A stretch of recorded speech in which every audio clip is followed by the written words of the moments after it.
Welcome back to Susie Q Unfiltered.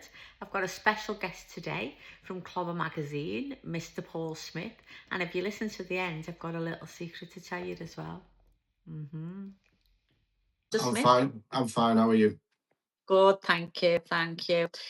So you haven't got a Scouse accent there, I can tell. No. So you're from Manchester. Yeah. Now you live in Liverpool, I believe, yeah? Yeah. So what's your biggest misconception that people have about both cities? Um, I think they're both big red wall cities, aren't they? So the big Labour areas. And I think when I was a Yeah. kid, Scousers were either presented as rampant thieves or philosophical Freddie Boswell types. And Where's Manchester, he doing that? I know it's not good. And then there's Manchester. It had a big problem with gun crime for many years, and the area I grew up was particularly bad for it. And I think it was like the car theft capital at one time in the UK. So I think both cities had like quite negative associations, really, which I'm not true. Like anywhere else, there's problems and crime and stuff. But yeah, I think there's a lot of misconceptions around, the poverty-stricken aspects and people down south thinking that we're all living in back Mm. streets with coal mines at the end of the road and steaming factories and all that with black caps and And whereabouts in Manchester are you originally from? yeah, I was born in an area called Hume, which was next to the city centre. It was a housing development. They knocked down all the old slum housing in the 50s and built the Crescents and these other housing projects, which turned out to be an absolute disaster. It was one of the worst things that was ever built. And then after that, I moved to Moss Side and then Fallowfield. So I lived around all those three areas pretty much all my life until I moved out of the city. So yeah, it's tough upbringing.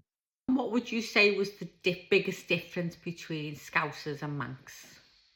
Manchester's like a bigger city. I think even the centrally, the Mm. centre of the city is bigger. And then so many years ago, they somehow decided they'd get a load of outlying mill towns and make it Greater Manchester. So it's a bigger city. But Yeah. I think it has a lot made more maybe in infrastructure. I think they're like Yeah. 10 or 20 years on in development and investment. But I think Liverpool has a slightly slower pace of life, which I quite like. I mean, it's still a fast paced urban environment, but I think it's people just seem to have that extra second or two Mm. time for you, which is quite important, I think. And as you can Yeah. tell, I'm from Liverpool, yeah, Scouse accent. But I think that the Scouse accent, Hmm. I think the Mancunian accent has got that little bit more of aggression. I don't mean that disrespectfully, Yeah. but they're more aggressive, aren't they, than Scousers, if that makes sense. What do you think? Do you Yeah, think yeah, that's that's true. true? I mean, the Yeah. sort of Mancunian walk thing. I mean, and that is a true thing. You know what I mean? Working Yeah. class Mancunians do have a certain spring in the step, and there is a certain. I think the accent sounds a bit harsher as well. People always say about the Scouse accent, but it's actually quite Mm. softer. So, and like say in Yeah. Liverpool, people Yeah. pronounce the T's properly, so they go later. Mm. So in Manchester, it's later, and everything's a bit more. So Yeah. yeah, it could be sound a bit more aggressive, even when it's not meant to. Yeah. So yeah, I get absolutely slated from your accent. A lot of people don't like the Scouse accent. They say, "Oh, as soon as I hear that woman, I always like switch off." But that's the way I talk, and that's it. But yeah, so I want to come on to your Clobber magazine. So you write a magazine called Clobber. So tell me a Yeah. little bit what made you start that? How did that come to fruition? Because of my love of clothes, really, Italian casual designer wear, which sort of, ironically enough, really all kicked off in Liverpool in the late 70s when Scousers were going to football games in Europe and coming back with Lacoste and Armani and brands that you weren't really seeing on the high street here. So I've been into that pretty much throughout my teenage years and then right into my adult life. So just that fascination with clothes and designers like Massimo Mosti and stuff. Because there's two types of world of fashion. There's people who innovate and people who create and people who make things which are groundbreaking. And then you've got there's the hairy fairy world of people walking around down his runway shows, men dressed in a Mhm. 50s A-line skirt with a big thing of flowers in his head. And it bears no resemblance to anything you can buy in the shops. So I was just got bored of reading things in these sort of Yeah. southern printed sort of hairy fairy magazines, and then I applied to do some work for a magazine in Manchester called Proper, and they were umming and ahhing and Oh, taking there the to time them, to get yeah. back to me. And I just remember going, I'm just going to launch this website overnight, and then and from that, I met loads of people throughout sort of the casual scene in the UK, and then even met Carlo Ravetti from Stone Island, the CEO. Went to one of their events, and Very fab. so that was fantastic as well. So that's where that come from. Is there anything that you that's what I was gonna say to you, is there anything that you wouldn't publish, you say hairy-fairy or, fashion. Is there Yeah. anything that you wouldn't publish or you wouldn't talk about, or do you talk about everything and let people make their own minds up about that? Yeah, I kind of just let rip on it really and say it as I'd say it to as I speak. So I don't think about what words I'm going to use. It's just like this is what's in my head and this is what I'm going to say. So I could do really long pieces. Like I did one about the origin of the Millimila jacket, the famous goggle jacket from CP Company. That was the entire history from that right down to the production of the That lenses made that by. that one where you have the hoods up, Yeah, you've got the goggles on, yeah. yeah, so how that came about, and then even how the lenses had to be developed by an optical company, Barrafoldi, and so on and so on. And that was like a long sort of technical piece. And sometimes I can just write a paragraph of 10 lines about Sounds very something. technical, doesn't it? It is very technical. I think that's Yeah, what people don't realize about certain brands. And yeah, so it's I'd write pretty much about anything. So if I see one of these like outrageous runway shows, could be Milan Fashion Week or something, yeah. the chances are I'll probably write a piece about it. So what do you think the hardest part was, Mr. Smith? Money, um, gaining your audience, or would you say that it was getting people to take you seriously when you're writing about clubbing? I don't care whether people take it seriously or not. I don't care how many people pick it up. I mean, a lot of people have picked it up because I've met so many people for it. And I'm not a big social media person. So our Mm, Instagram page has 900 people on it, where our Facebook page has 5,000 and odd, because that's the older generation kind of who pick it up more. yeah, And I'll just write what I think. To me, it wasn't about money because it's a website, so you can launch it yeah, pretty quick. And I wasn't going to mhm, spend anything on marketing and stuff. I was already doing blogging and write stuff for websites like with Giancarlo Ricci in Liverpool when they was open. So I was yeah. already involved So in writing is in is fashion. that shop still open now, or is that shop gone in Unfortunate Liverpool? that went. Yeah, I think the flannels effect. When they sort of came to town, this is what flannels do. They're a big group now, the Mike Ashley's Fraser group, and Mm, then basically smaller shops can't compete because Giancarlo Ricci was an independent. So bit by bit, suppliers like Stone Island and stuff stop giving them the stuff that they want, and unless you can buy X, mm, Y, and Z, you don't get A, B, C type of thing. So and what flannels do, like they bought up to Suti and other places, and then um, they sort of outdo all these independent shops, and then they're the only sort of shop to go to. go to, yeah. But for Then you've certain got the brands, monopoly then, haven't they, yeah, sort but for of? certain brands like Stone Island and stuff, I wrote a few pieces on it, but it sort of really backfired on them because they were buying everything, taking everything that Stone Island made, whether it's sell or not, knowing that they couldn't really lose money. So in the end, they had that much stuff they couldn't clear the rails. So going back a couple of years ago, I was seeing things for 1,200 quid, 1,600 quid, 1,100 quid. I was thinking they ain't going to sell it because Yeah. unless Liam Gallagher's photograph wearing it, which is true, it doesn't sell It out. doesn't sell, So I, yeah. I basically bided my time and I was playing this long game with flannels because if there's something that you knew would sell out, you had to get it, you'd get it. But basically, they were starting to, they won't admit it, but they were losing money on things. And then what's happened with them now? Stoliner didn't like the way they were presenting their products in the store because Stoliner are owned by Moncler now. So the what's happened with them is that they've not got the range of stuff that they used to have. But unfortunately, all the independents are gone, nearly all gone. So you're Mm. stuck with only them to shop Them with. to shop with. So you're a Yeah. very busy man, Mr. Smith. You also run a life coaching Yeah. program as well. So tell us a little bit about that and how did that come about? And do you think that life coaching is misunderstood in any way? Yeah, because people think it's giving people advice, and it's nothing of the sort. You don't give someone advice in life coaching. It's about empowering people and developing a growth mindset in people and helping people to set and achieve goals. And this is done by powerful questioning. And obviously, there's a lot of training and stuff that goes behind it.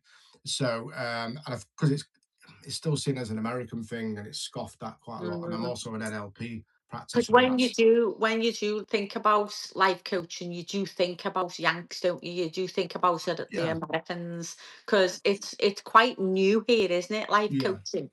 Because people talk about mental health. I was under the impression that it's about life coaching, like is more about mental health, but it's not, isn't it? It's got nothing Well, to do with no, that, has it? no, and mental health as a well-being is a knock-on effect of a correct mindset. So it's all Mhm. derived, a lot of it from NLP, which is neuro linguistic programming. So I did a qualification in that as well, which is a lot more academic. But Mm. the whole ethos behind that is that you can help people change how they experience the world, so they think, feel, and act in a more empowered and positive way. So I created Life Harbor Transformation and to aimed at businesses basically. So all my All output is right. on LinkedIn because there's a huge gap in the welfare and development strategy in UK companies. I know I'm from that corporate world. I'm still working it now, so I see this all the time, and it's trying to convince people this is the way forward and this is what you need to do. What about individual life coaching? Do you do that as well? Yeah, yeah. I mean, that's the bread and butter work, really. So, what I wanted to do differently, which you know, other life coaching companies got built a sort of whole support ecosystem and toolkit. So, Mhm. say for instance, if we do a session on the growth mindset, or we're doing a workshop with a group, then there's a video to back that up, and these are Yeah. made with AI but professional cinematic quality. So there's also the support material. So when you're coaching with someone, they don't have to be distracted by taking any notes. Yeah. I'll send you the notes electronically. There's other things that go with this toolkit, and that's quite a groundbreaking thing, which Yeah. I know I'm ahead of the curve on that. So, yeah, Sounds I'm very quite pleased where I've got technical that. as well. So you know your tech as well. But just moving off that life coaching for a bit, because if you are speaking to people, if you took a step back now and looked at the UK, what are I know that I always go on. I've got a YouTube channel, as you know, and I'm not very political, don't get me wrong, but I do know the state of the country right now, and I do speak to a lot of people, and I see a lot of comments on my videos. Yeah. So what's your biggest concern in the UK right now? What do you think about the state of the UK first of all? Well, security first and foremost. It's a less safe place to live in than it was 20 years ago. And I Yeah, grew 'cause up in a someone was saying to me about, we used to have like a high trust society. I think mm, it's different now, isn't it? well, when you got people ransacking stores, I mean, there's always been shoplifters and stuff. Shoplifters, it used to be an art form, didn't it? People would go in the shop and they'd slip a few things and they'd be off. And it's not like mobs running in shops and ragging things. And I mean, that's just the tip of the iceberg. I mean, there's the terror problem. Mm. The country's basically being ran into being bankrupt because they're paying out more in benefits than what they're paying, but than what they're collecting in taxes. And this is a Labour trick. Labour will do this, and then when they're voted out of power, the incoming party will have to put an austerity program in place. And then what happens is they spend the whole time in opposition going, cutting public services. You're going, oh, you bankrupted the country. I'm Mm. no lover of the Tories, don't get me wrong. David Yeah, Cameron and his people took over and it was handed a note that said, there's nothing left, as if it was a joke, as if it was a yeah. Just game. if it was He fun. used that note to campaign for the next election. He was going, nothing, there's nothing Ah, left. And then when you see the likes of Starmer and his front bench of inept ideologues, I mean, it's embarrassing that that's the best they can put together. And yeah. none of them are capable of doing a good job. I think years ago, politicians, whether you loathed them or whatever, they were actually quite good at being politicians. They were fairly Mm, decent at the job they were given. And they're yeah. also good at handling the public. So there's only so many questions that swerve, where this lot will swerve everything. Every question, yeah. And they And just what come out with about robotic response. what do you think about the parties at the moment, the likes of Andy Burnham running for the by-election that's coming Oh, up? And you think to yourself, and then Reform, Restore, the Greens. yeah. What's your take on all of that? Do you think that Rupert Lowe and Nigel Farage will one day come together, or do you think that it's the wrong time that Rupert Lowe's launched his party? And the other thing is, do you think they're splitting the vote? And where do you see us in 2029? Well, starting with Burnham, he's a self-serving career politician, so he's going to, is it Makerfield, to Yeah. stand there thinking he's going to walk that seat, and that's going to be his way into becoming party leader and prime minister, and he's going to win the next few elections. He doesn't care about those constituents there. This is all about him. Mm, yeah. Chances are he'll probably lose, and whether it's to restore, reform, or even the Greens, he'll probably lose. Hopefully. But they're And saying that's now that it's looking more likely that he's gonna win. But I I can't I see it. done a video on it and I thought, well, vote for me, and then he just walks away and then goes to No, what's that all about? I'd be shocked if people did vote for him there, and Mm, that would just be if there was sort of the disgruntled Labour voters going back because he's just going there basically to use it. You know what I mean? mm, And um, I think Starmer's hoping that he'll lose. He's hedging his bets that he'll lose because there's no one to challenge him then because Streeting's yeah, challenge fell apart. He clearly didn't have the support that he thought. And then you get to Rupert Lowe and Reform. I think that's bad because the right's always been split. So, you know, there was once a far right in this country, which has long since gone away, and that was the BNP, and prior to that, the National Front and stuff. And they were mm, always splintering off, and yeah, and you lost track of which party was who and so on. And they never really gained much real traction because they don't appeal to Middle England. So yeah, the middle ground is where the vote's going to be won. It's not going to be won on the right or the left. And the only danger is, I think Restore quite good, and I think Rupert Lowe's quite good, but I think he seems to be targeting areas where reform is strong and it seems to yeah, be almost personal. And so if he splits the vote in certain areas, neither will win or they won't win with enough of a majority. And that's damaging. And you're letting Labour back in over mm. egos. I think at the moment, reform's the start. You have to get reform over the line because they're going to be much better than what we've Yeah, currently got. I think that they're our best choice at the moment, aren't they? But the other thing I wanted to ask you about was this, Starmer calling people that are patriotic or want the best for the country, and he calls them far right. All What's right. that all about? Apparently, I'm a far right football Yeah. hooligan book. It's an old tactic when Farage started UKIP years ago. It was Cameron and people like that, and they were calling him racist, basically. And Mm, they actually, when it failed, they actually said a year or two later, it was the wrong tactic to use. It's an old tactic. It's like, it's to stop more people going along to it. Because if you've ever been to United Kingdom rally, or it wasn't called United Kingdom prior to last summer, they were mm, just the rallies. What you see there is people from all walks of life and backgrounds. So people from West Indian backgrounds, Asian, Oriental, Eastern European, white British, as you'd say, Scottish, English, Irish, Scotch, Welsh, and they know this. Starmer knows this. David Lammy knows this. Yvette Cooper knows this, and that scares them more than if it was a few hundred thousand far right, because that's more danger to them than anything else. Because they go, these people are coming together. The working class have worked it coming out, together, yeah. basically. And I think that they've got no time for the working class, have they? No, These no, politicians. no. I think as They and despise the working class. People need to get this through their head truly that they despise the working class. We're a you thorn think in so, their yeah? side. We're a Yeah. thorn in their side, and we are everything that they are not. So to us, they're compared to the working class, they're morally bankrupt. They're morally bankrupt. They lack backbone. They lack certain types of morality that we take for granted that we're born and bred with. And they know this, they lack it absolutely. And Mm, this is why they're always being held over the barrel in some sort of scandal or something because they can't control themselves. It's yeah. interesting to think about Farage. All these years they've been trying to discredit him from the days of UKIP onwards. I think he was a Tory at one time as well. They've never been able to get anything dirty on him. Oh, he took a gift of 5 million quid. That was a personal gift that someone's Mm, given for his own security, apparently. That's it. yeah. He's not been involved in any sex scandal. He's not been involved in any drugs things. He is morally that high above them, and they know it. But going back to the working class, we are everything that they despise, and they can't understand everything. There, we are everything they'd like to be Yeah. courageously, morally, and they can't understand where it comes from. But what they Yeah. do, they go out and they say, Labour's the party of the working man. My father was a toolmaker, toolmaker. No, he neglects to tell the fact that his father owned a large company that manufacture tools. He wasn't working on a lathe every day on a working Yeah. man's wage, That's taking his true. buddies Yeah. to work. So yeah, they hate us and we hate them. Yeah. We certainly do. But I just wanted to it's great talking to you, by the way. And Likewise. where can people find you, Mr. Smith? Clobber Magazine Oh and yeah, Life Harbour, where can they find you? Clobber Magazine's free, so it's just clobbermag.com. You don't need the www dots these days, so just clobbermag.com.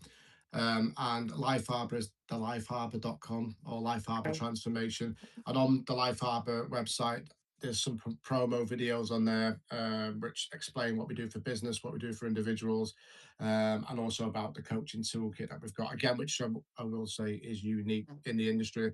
So much so, it was really spiking people on LinkedIn because people said, "Oh, you can have all the toolkit in the world, but what really matters is," and I was going, "Well, all Yeah. that's boxed off, and I've got this toolkit," and the people are like now scrambling around trying to come. So I saw someone the other day has put some documents together, and he's one of these people who've commented, and he's gone, "My new coaching toolbox," and I thought that's a compliment. That's he's got a toolbox, but compared to mine, it's like a butty box.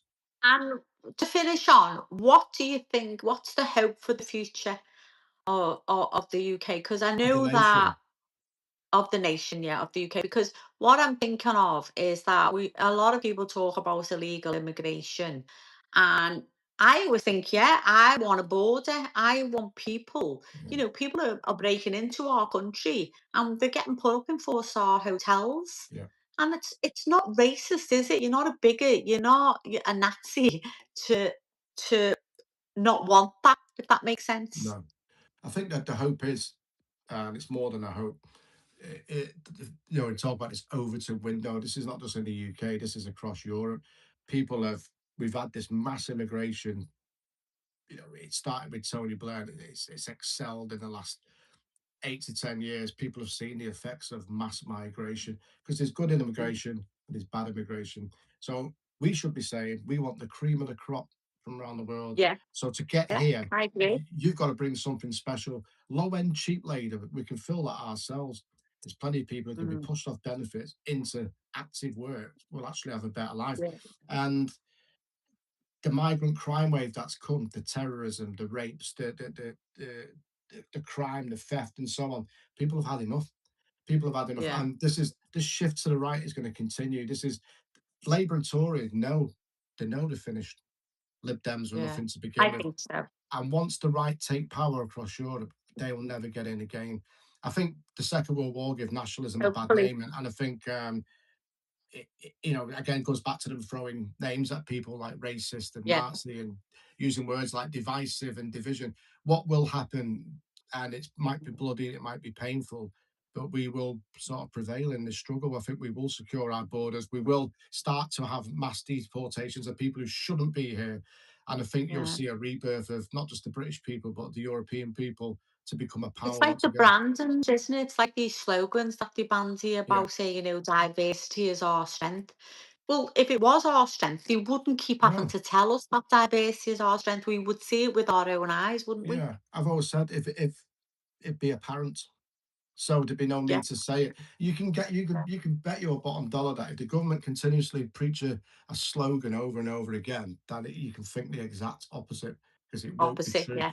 I'm like that. If I hear them saying anything, I always go to the opposite. If someone comes out and says something, I think, nah, I always look at the opposite of it. Because that's how it's got you, isn't it? Of course it is. That's the way it's got you in this country. And they had us during COVID like this, and there was a Oh, virus, and the virus yeah. was no different to any other respiratory virus that Mm, comes around every winter and so, and they basically programmed it, not just that our country, the entire world, into doing what mm, they wanted us to do. And I think they'll never yeah, be able to do that again. That was a big yeah, test for them. But I think people need to yeah, take heart in the fact that because Starmer, Macron, and his cronies and people in his counterparts in Germany and Belgium, they're globalists. They don't believe in borders. They don't believe in a nation state. The big first shot in the eye for them was Brexit. And although Brexit's been badly mismanaged, and they've mm, sat in their hands and tried everything they can to say it's not worked, we've actually outperformed Germany growth-wise in the last 7 years, which Germany is the powerhouse of Europe. So that's the first shot in the eye for globalization. And mm, all the people that they've brought in here that have committed all these crimes and terrorism stuff, that's backfired on them because yeah, that's hard on people. It's hard on people to go, we're not having it anymore.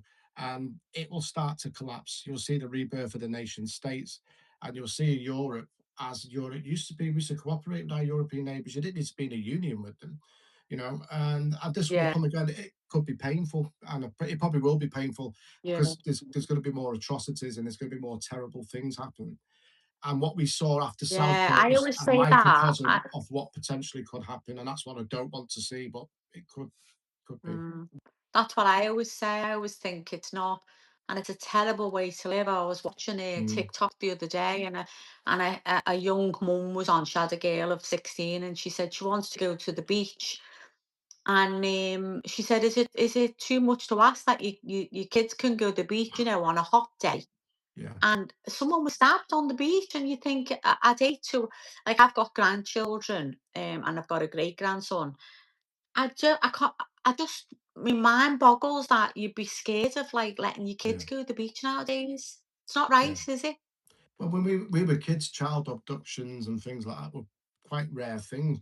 It'd be national Yeah, news, and yeah, yeah. Of course. Now we're you, desensitized, you aren't get we? these We like go, oh, someone else has been stabbed. uh, That's it. you get these Gen Z kids going, "Oh, it's so much better in your day." Well, actually, yeah, we did actually go out on the summer holidays and didn't come home all day. We did actually drink Yeah, water out of hose pipes, and you do have a thing in Manchester when I was a kid, and like, I think the bus fare then, the standard bus fare was 10p, and on a Sunday you could get a Sunday Rover ticket for like 20 or 30 pence, and you could ride the yeah. buses all day right up to 10 o'clock at night. So we'd go to Manchester Airport, then we'd go from Manchester Airport back to the city centre, and we'd do. I mean, you would do that with your kids now. The Not good on old buses full of days, yeah. migrants and stuff. I'm sorry, but that's the truth. I just Mm, wouldn't feel so. I go to work and I use public transport quite a lot because it's cheap and convenient. And I'm an cool. adult. I can look after myself. I'd say I can look after myself.